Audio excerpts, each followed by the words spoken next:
हमारे इस चैनल मैथिली गंगा को लाल बटन दबाकर सब्सक्राइब करें व घंटी के निशान का बटन दबाएं ताकि सभी नए वीडियो आप तक तुरंत पहुंचे बिल्कुल मुफ्त।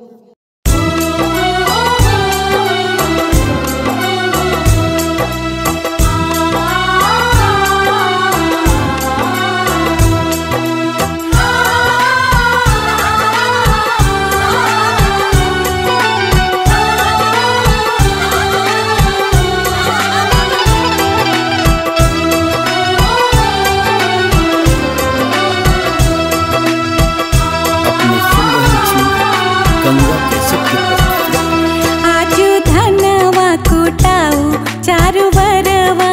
से, आजू धनवा कुटाऊ चारू बरवा से, चारू बरवा से हो चारू बरवा से, चारू बरवा से हो चारू बरवा से, बनी ठनी बरला अवधवा से, आजू धनवा कुटाऊ चारू बरवा से, आजू धनवा कुटाऊ चारू बरवा से, आजू धनवा कुटाऊ चारू बरवा से।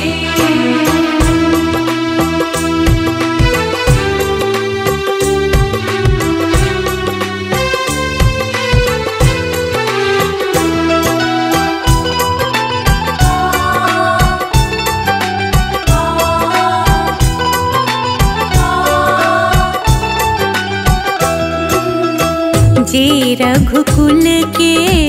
वीर कहावती, जे रघुकुल के वीर कहावती, हो जे रघुकुल के वीर कहावती, जे रघुकुल के वीर कहावती, बांधु सखी काच डोरवा से, सखी है बांधु सखी काच डोरवा से, बनी ठनी बरला अवधवा से, आज धनवा कुटाऊ चारू बरवा से, आजू धनवा कुटाऊ चारू बरवा से, आजू धनवा कुटाऊ चारू बरवा से।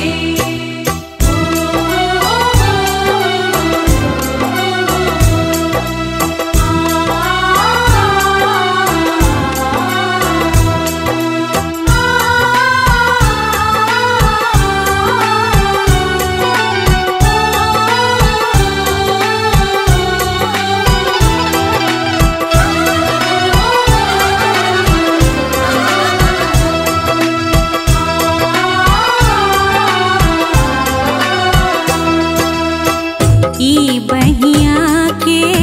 नृपकुल बालक, ई बहिया के नृपकुल बालक, हो ई बहिया के नृपकुल बालक, ई बहिया के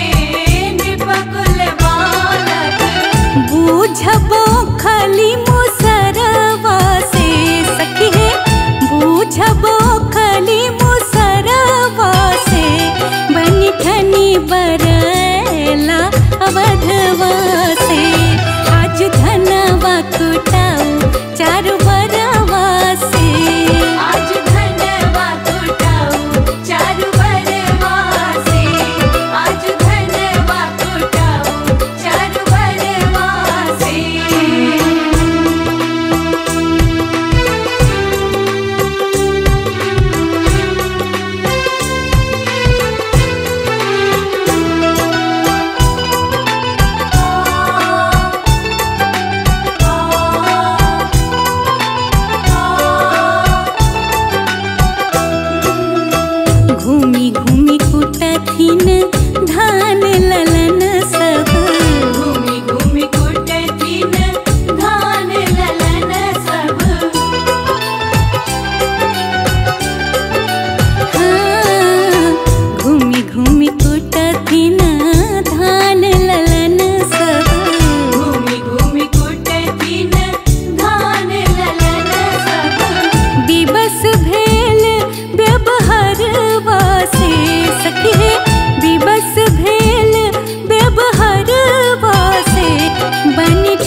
हमारे इस चैनल मैथिली गंगा को लाल बटन दबाकर सब्सक्राइब करें व घंटी के निशान का बटन दबाएं ताकि सभी नए वीडियो आप तक तुरंत पहुंचे बिल्कुल मुफ्त।